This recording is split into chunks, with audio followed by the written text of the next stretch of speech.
Hi guys, welcome back to Dimitra's Dishes. So today I'm going to teach you how to make one of the most delicious, decadent, and very easy to make desserts. I just came up with it because I love chocolate hazelnut spread and I love baklava. So I thought, why not create chocolate hazelnut baklava rolls?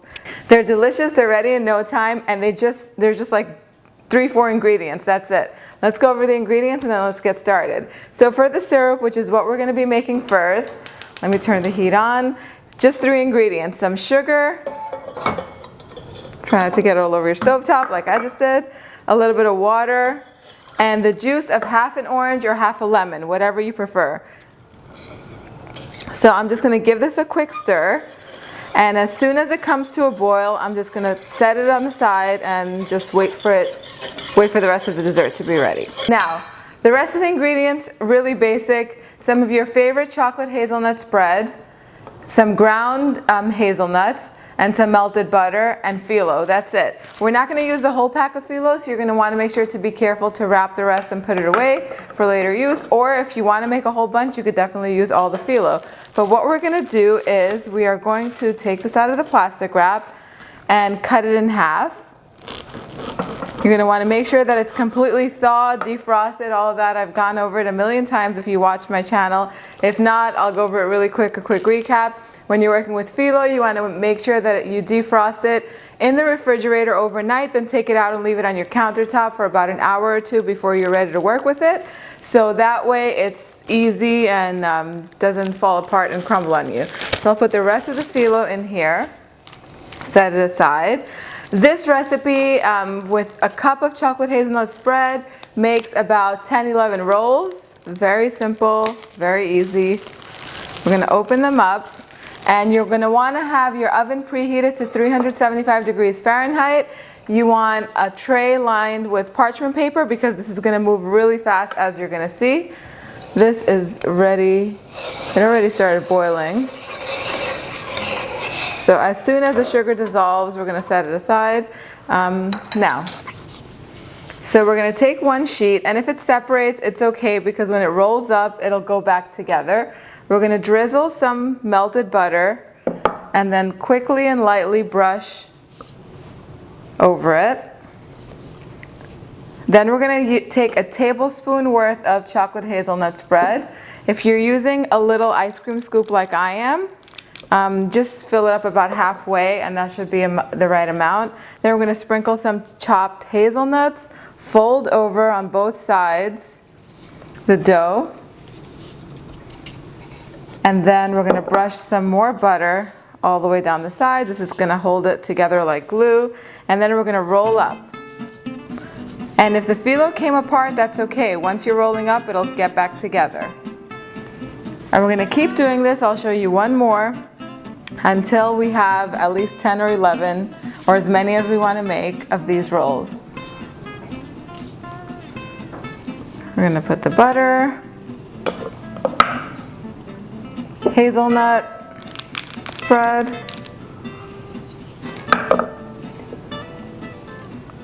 some chopped hazelnuts, fold over like so. A little more butter, and we're going to keep doing this until we've made as many as we want to make. And today I'm making about 10 or 11, so once I'm done, I will show you how we're going to finish these off. So we got 11 out of this. It all depends how much chocolate hazelnut spread you have, and that'll determine how many you can make, but you can make as many as you want. So now the final step is just to brush some of this melted butter over them. Again, the oven is preheated to 375 degrees Fahrenheit. I'm going to pop these in there. They're going to bake for about 15 to 20 minutes or until they're golden and crisp all around. And then we're going to move on to the final step, which is soaking them in the syrup for the baklava. But right now these are going in the oven, and I'll show you what they look like when they're completely ready. Alright, so these just came out the oven and they're super hot. So like always, anytime we're making a syrupy dessert, you want to make sure that the syrup is cold while the pastry itself is hot, or the other way around. And we are just going to pour the syrup on them as they are nice and hot. I don't know if you could hear the sizzle, but that's definitely what you're going to want to hear. Now I'm going to pour all of the syrup on them, and then I'm just going to wait a few minutes and then flip them over so that way both sides can absorb syrup, and then we'll be that closer to eating them. All right, so once they've absorbed the syrup, you should put them on a really nice platter, maybe stack them up and then sprinkle some more hazelnuts on top, and then they're going to be ready. So two things I was going to say. If you don't want them to be super sweet with the syrup, then obviously they're not going to taste like baklava, but you can skip the syrup part of it and then just dust some confectioner sugar on top with maybe some cocoa powder, and that'll make them quite light. You know, they'll be much lighter than they are now. But definitely give them a try as is with the syrup, because they are decadent and delicious and they taste like baklava. But that is an option that you have right there. Also, I do have a delicious chocolate hazelnut recipe, a chocolate hazelnut spread recipe. I'm going to link it in the card section up above, so make sure to look out for that and make it and use it in this recipe if you want to. And then last but not least, I made these the other day when I was recipe testing, and my son Isa was like, oh, these would taste really good, you know what, with banana. And I thought, that's such a good idea, because my favorite crepe has chocolate hazelnut spread and strawberries and bananas. I don't have strawberries, but I do have banana. So a nice way to serve this up is just like this, or you can do like a nice little layer of sliced up banana on the bottom, and then you'll get like the creamy component of the banana, and then the crisp component of the phyllo, the crisp buttery phyllo, will go fabulous together. So I'm just going to slice some of these, just a little bit. You could do strawberries too. You could do like a little bed of strawberries and banana. That would be really nice. I'm just doing banana because, like I said, we don't have any strawberries. Strawberries don't really last too long in our house. As soon as they come in, they finish. And then another thing about this recipe is you're going to want to let it cool at least 15-20 minutes before you bite into it.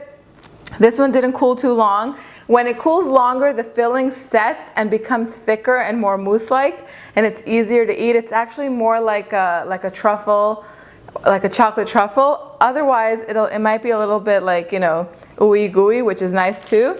Let's cut into this, and let me show you. Look at this. This is what you want to see.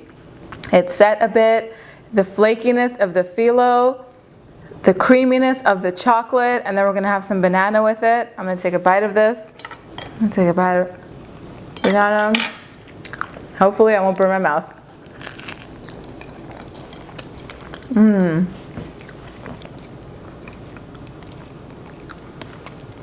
How could something so simple be so darn decadent?